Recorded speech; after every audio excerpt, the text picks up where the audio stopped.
Oh, I had to come out this morning. It's about 7:30 and it's a beautiful, huge rainbow in front of the house. It's going to get cold today. It was about 40. It's already dropped into the 30s and it's been raining and the wind is terrible.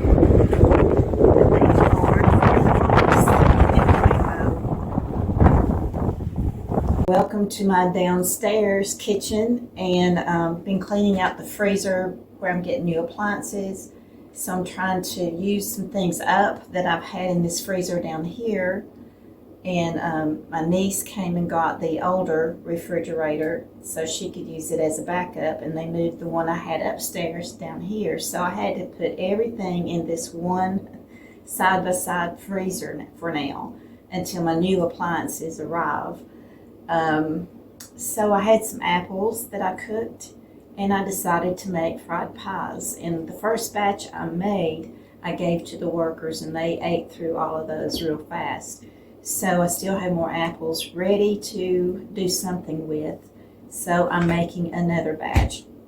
So my brothers love them too, and this is Christmas week. So I'm going to make up at least one batch, maybe two. So I'm getting started on it, and I'll show you the way my mom did it. And everybody loved her pies. I was helping her one day make pies when her insurance agent came by, and we were just getting them out of the frying pan. And his eyes got so big he could smell them when they came in the door. So he ate about a half a dozen pies while he was there. So anyway, it was just so funny. We had to make another batch so there'd be enough for the family. But anyway, what we started out with is 2 2/3 cup of all-purpose flour, but you sift it. You sift it first before you measure it, because it measures differently when it's sifted.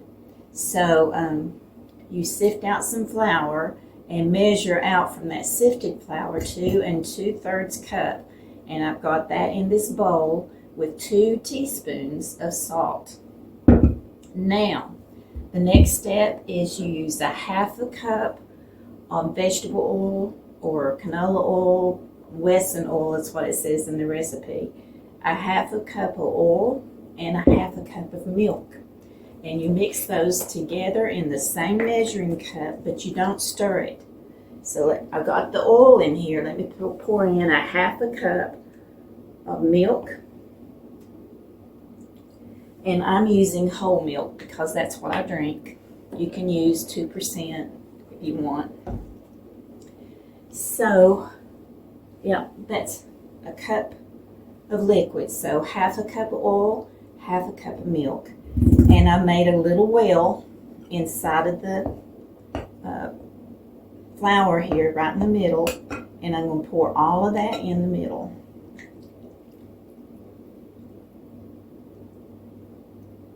I don't want to sit that on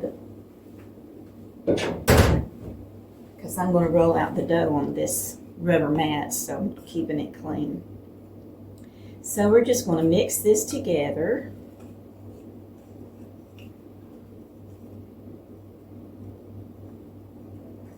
This dough is so simple to make, and it's much better than any biscuit dough that you use to make fried pies with. Once you have this, you can't go back to biscuit dough. That's just the way it is. When you go to these festivals and they have fried pies, they're all made from biscuit dough.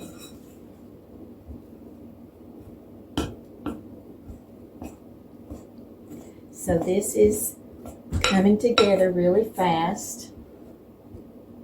Thought I heard something hit the door there. Hi, Mercy. Did you wake up from your nap? This is Sunday afternoon. Going back to church tonight. We're having our Christmas program tonight with the little kids. Last week we had the cantata, But tonight is the kids program, and then after that we all go outside into the courtyard, and they have it all decorated up with lights on the Christmas trees and fires going and hot chocolate and apple cider and lots of little things to snack on, and just a time of fellowship, having Christmas music. And there's an area where they have a TV screen up and playing Charlie Brown's Christmas for the kids to watch. Okay, now it's kind of crumbly right now, but it's all good and moistened. There's no dry flour left in here, so now I take my hands and just mash it together, but I'm going to wash my hands real quick first. Now I've got my hands washed. Let me get this off the spoon. Set it to the side.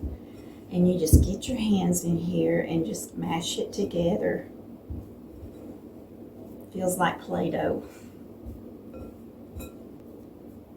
Set that aside for a minute.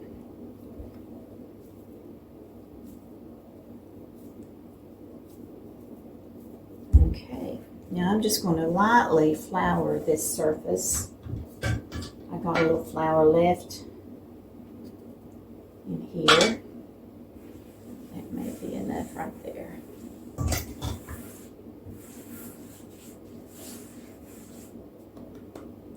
And I need to get a piece of wax paper out of the drawer.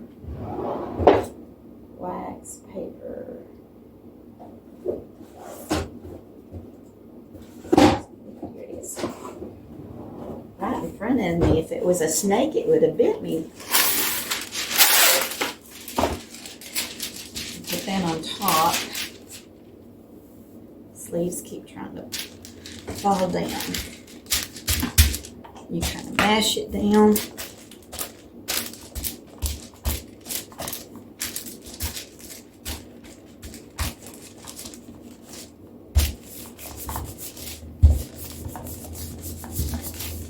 Now, if you didn't have a mat like this, but I love this mat, it's a silicone mat.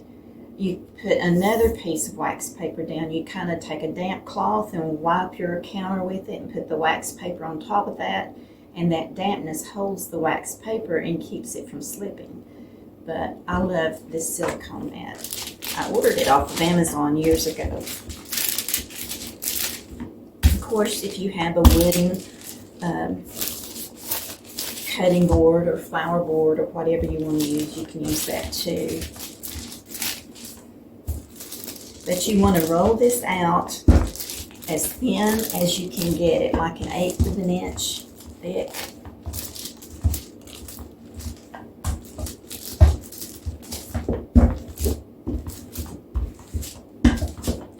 And I have to go back and forth to start with for it to get down where it's not so thick. But once it gets thin enough, then you just roll in one direction.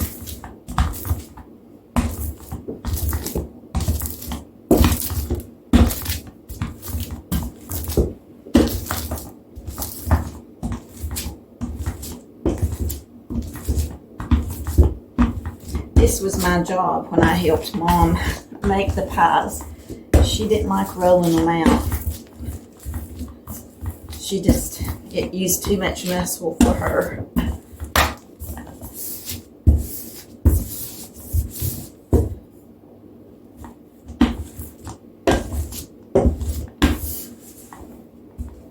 It still feels a little thick in the center.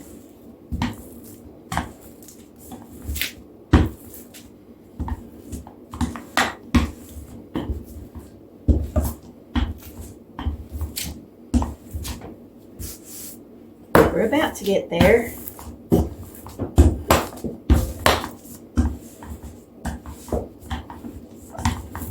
And this recipe should make about 12 to 15 pies, depending on how big you cut your circle.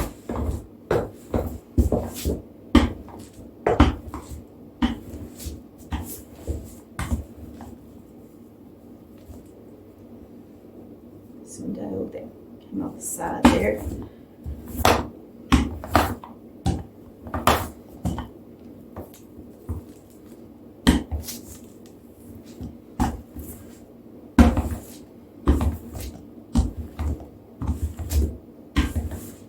we're just about there. One gauge you can go by, and remember I just did half of that dough we just made up, is the width of your wax paper. It should fill out the whole width. And that feels like it's pretty even now, so I'll remove the wax paper. And to make our circles, you just use the bottom of your flour sifter. Take the rest of that flour out there. And make an impression.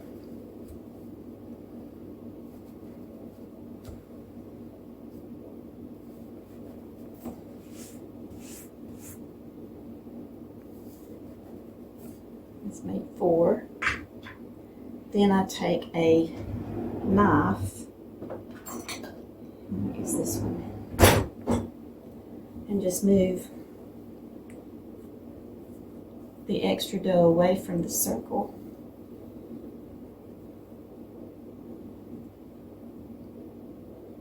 And didn't cut all the way through right there, so use the knife to pull that up.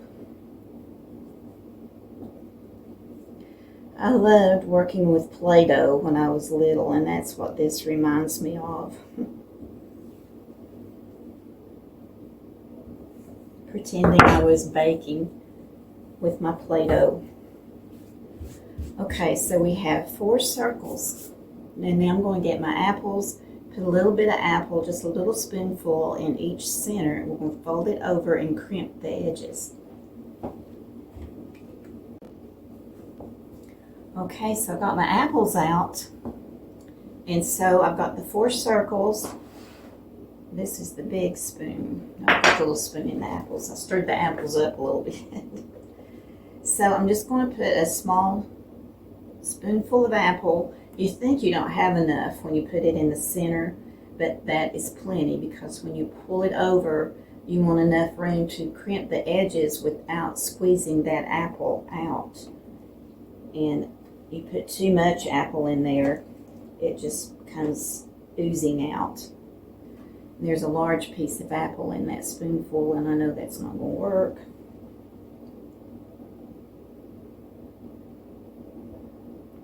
Get that large piece of apple out right there. That's better.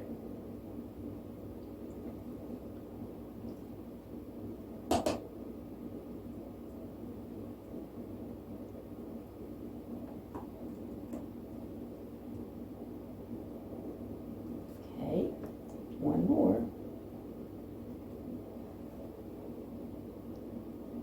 Just a little bit more. Okay. Now, you want a fork, and you want some flour to dip your fork in to keep it from sticking to the pie crust. So you just take one side. I wished I had a camera over here so you could see better. But you just fold it over and press it with your fingers around.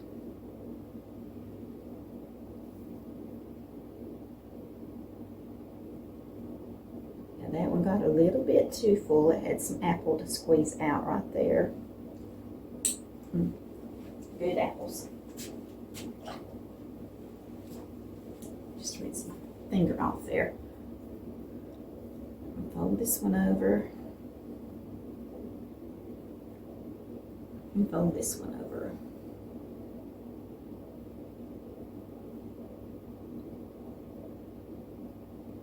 Okay, so I've got a tray sitting here. I put a piece of wax paper in it, so I'm going to put the pies on here until I get them all ready to put in the frying pan.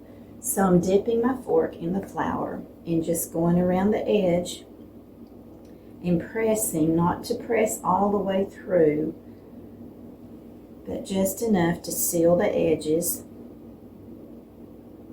And you flip it over and do the other side. And you can kind of see where the pie filling starts, so you don't want to press where the pie filling is at. So there is one pie, both sides crimped.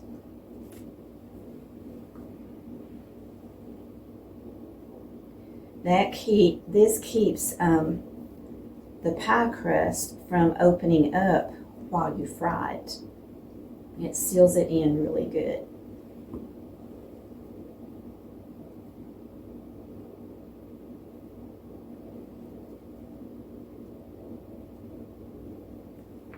Okay. I was talking to my brother Teddy last night and Johnny Ray just a little while ago, and told them I was fixing these fried pies, so I'm sure their presence will appear either later today or tomorrow. Probably tomorrow, since I told them I was going back to church tonight. And Johnny Ray had fixed hot dogs for their lunch today, and he said, I don't know why, but I bought a package of 12 weenies, the bratwurst weenies, and just for me and Valerie. He said, I went ahead and cooked them all, and I said, well, you need some sauerkraut, make kraut and weenies with it. So he's definitely coming for that probably tomorrow with the fresh sauerkraut that I made. So now there's 4 that we made. I'm going to roll this out again and make more circles and keep repeating this process until I have all the dough rolled out and made the pies. So I'll be back when I finish this and we'll get them in the skillet. Okay, I'm on my last rollout. Boy, that sun's coming in bright here. Let me close these shades.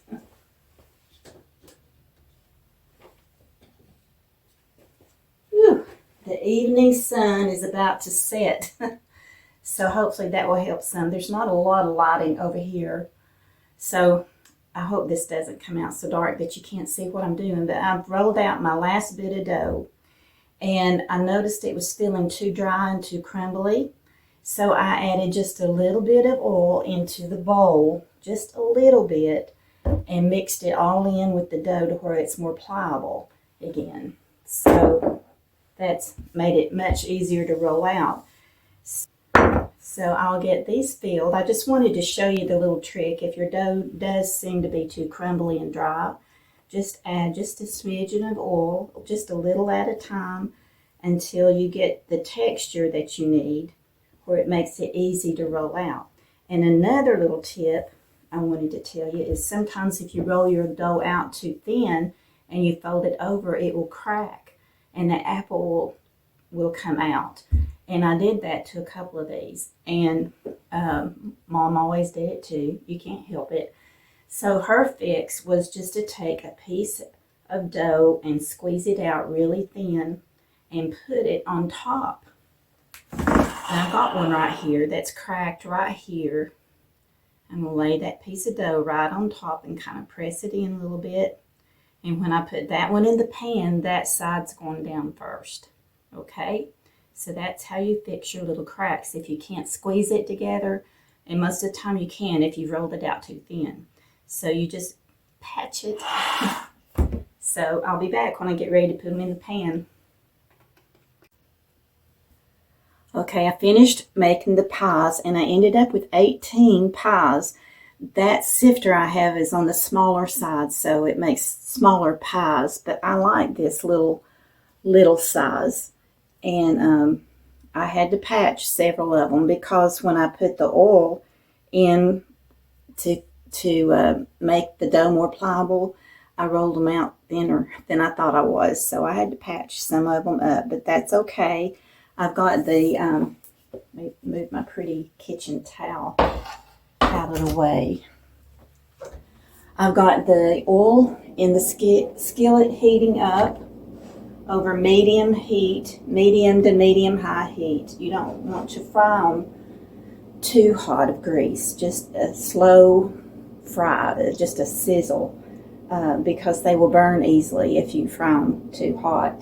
So I'm waiting for that grease to get good and hot before I start dropping them in and frying them. And it seems like there was something else I was going to tell you about these pies. My mind has just gone blank. But maybe that was it once I placed the oil in there that rolled them out a little bit too thin because it was easier to roll. But anyway, they're going to be good, and they're real flaky whenever they're fried up, and you just can't resist them when they first come out of the skillet. And kind of reminds me of another time on German chocolate cake, which, while this is heating, I'll tell you this story. Teddy was talking to him last night, and Stephanie was inviting me over to have Christmas dinner with them Christmas Day at 2 o'clock. So I told Teddy I couldn't come because James and Ashley was hosting our family's Christmas this year, and they're having it at 1:30. And Jason has Henry. You know, Henry's mom and dad are divorced, so he splits his time between the two of them. So Christmas Day was the only day Jason was going to have Henry. So I had to go there to see Henry and give him his Christmas gifts. But Teddy, so I guess the next request is out the window then. And I said, what's the request? He said, well, Grant loved that German chocolate cake that you brought for Thanksgiving, and he asked if you would care to make another one for Christmas. Well, that cake takes about 3 hours to make, but it is delicious. So I said, yes, I will make. He said, you don't have to. I said, no, I've got time. I can do that this week. And he said, well, Stephanie said some sourdough rolls would be good again too. So I'll be making another German chocolate cake. Probably start on that Tuesday. I sit on Wednesday, and Teddy will come and get it. And I've already got the sourdough bread rising over here, the first rise. So I'll get those rolls made and just put them in the refrigerator, and then that way you can just take them out and let them rise and bake them for Christmas Day. So anyway, I was talking about it's hard to resist these when they first come out of the frying pan. Oh, they smell so good. And Mercy's checking out the tripod down here. And back when I was single again, I was married for 10 years the first time, and we divorced. But I was just wanting a German chocolate cake one day. So it's on a Saturday, and I decided I'm just going to make it and put it in the freezer, and when I want a piece, I'll just get it out and cut a piece off. And I can have that for several months. So I got it made, and I was in the process of icing it, and my doorbell rings. And I look out, and it's my youngest brother, Bob, and I'm like, oh no. There goes my cake. He's going to take my cake home with him. So I just kind of scooted it over to this corner of the kitchen counter and put my mixer in front of it and draped a towel over it to kind of hide it. And went and opened up the door, and he walked in and he says, I smell German chocolate cake. And he went in the kitchen and he said, you're trying to hide it from me. So he took half of it home with him, but it's just funny stories. But anyway, the grease is not quite hot enough yet. And Mercy came in here a while ago. She was napping, and I noticed she kept staring at me. And I've got her litter box in the closet, and I had the closet door shut. So I said, oh, I know what you want. So I opened up the door so she could go use her litter box. Isn't that right, Mercy? Now it's supper time. You're wanting your supper, I bet. So I'll get these pies in the skillet there. It's about to get there. Okay. Let's try one.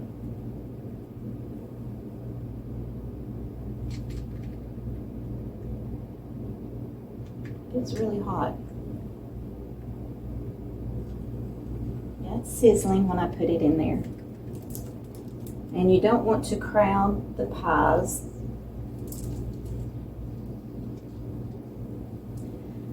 That one right there is coming loose, or I didn't have it crimped good, but it will be okay.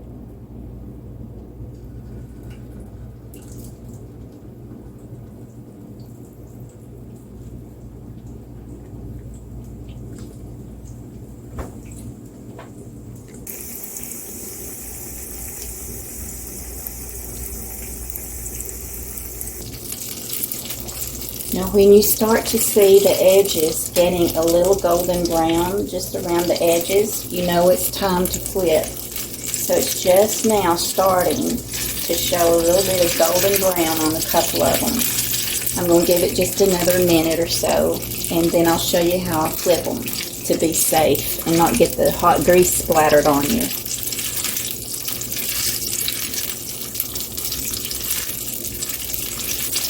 When my mom would fry these pies, she would line the whole top of her stove with aluminum foil to keep the grease splatter down.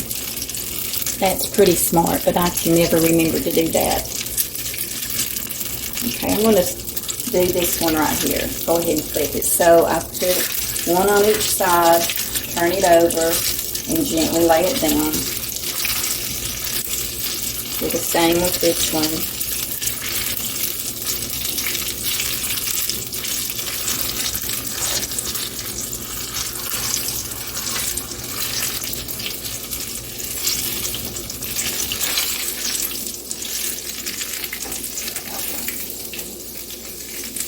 Okay, we'll fry them up on this side.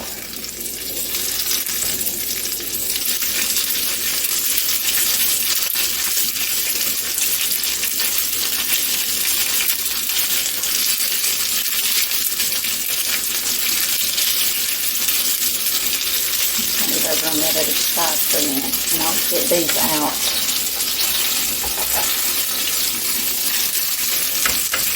I like this slotted spatula to hold it over and let some of the grease kind of drip off of it before I put it over on the paper towel.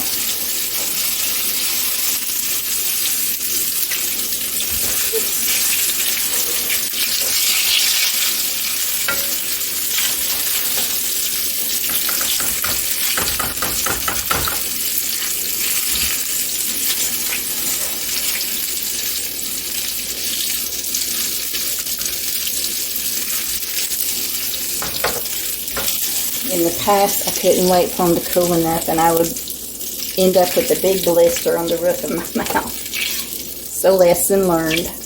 Be patient and let them cool before you try to eat them.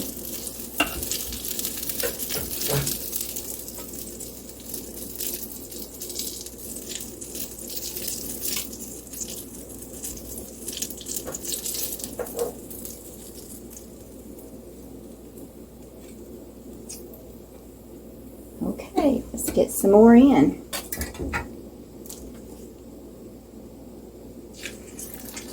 This is one that's been patched. I'm going to lay it down this way first. Another one that's been patched.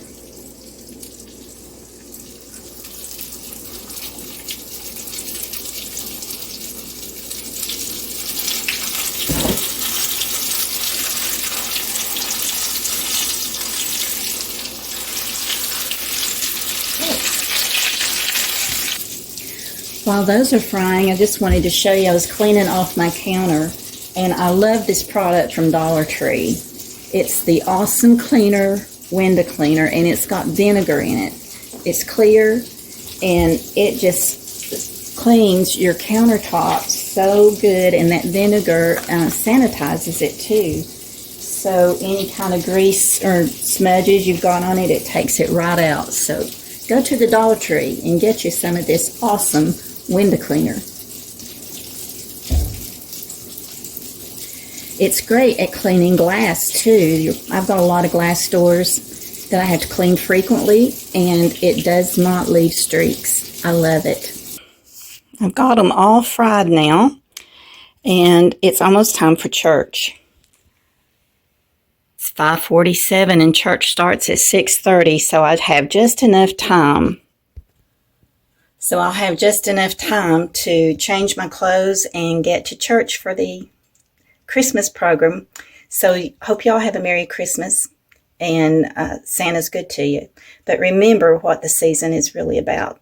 The best news of all, the best gift of all, is our Father God gave His only Son, Jesus Christ, to pay our sin debt so that we may be set free and live eternally with Him in heaven. So I hope you have received Him.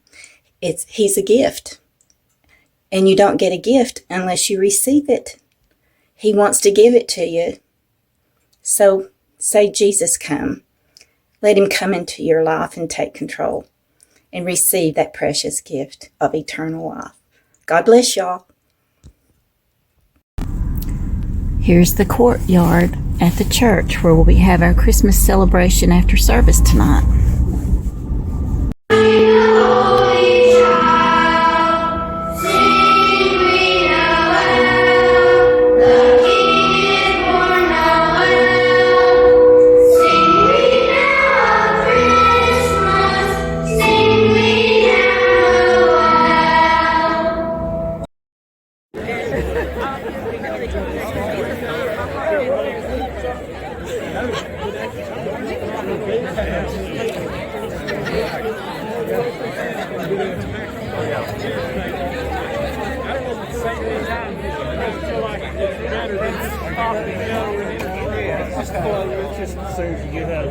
Okay, yeah, that is. Okay, so that's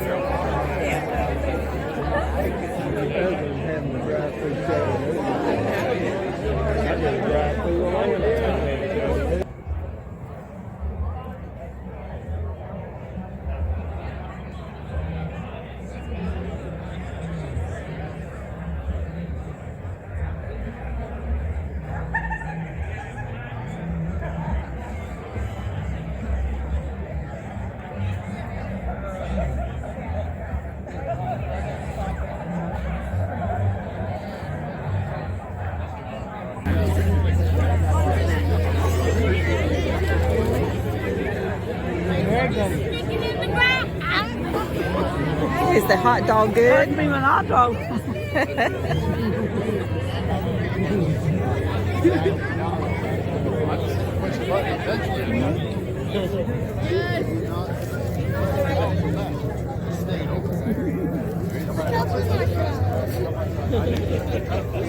That's the best hot dog ever, cooked on an open fire. Grandma, they have apple cider. Click on the bottom.